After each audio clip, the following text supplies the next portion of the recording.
তো high guys, আসসালামু আলাইকুম and welcome to my another blog. তো গাইস, আজকে যাবো চুল কাটার জন্য। এ চুল অনেক বড় হয়ে গেছে, তো ভালো করে বলতেছি যে তাহলে চলেন চুল কেটে আসা যাক। তারপরে সে বললাম সেলুনে, আর সেলুনের সামনে একটু ভিডিও নিয়ে নিলাম, দেখা যাক কি হয়। তারপরে সেলুনের ভিতরে ঢুকে দেখলাম অনেক লোক আছে, তো ওনাকে বললাম চুল কাটা যাবে কি না।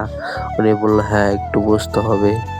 তারপরে আমি একটু বসে ওয়েট করলাম। একটু ওয়েট করার পরে কিছুক্ষণ পরে উনি আমার বসে দিলেন চুল কাটার জন্য।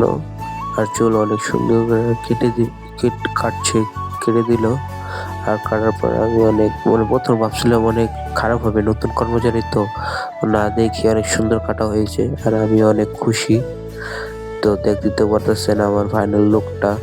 তারপর ওনাকে তাড়াতাড়ি টাকা দিয়ে চলে গেলাম, বাসার দিকে রওনা হলাম। তো শর্ট ব্লগটা ভালো লাগলে অবশ্যই চ্যানেলটা সাবস্ক্রাইব এন্ড লাইক করে দিবেন।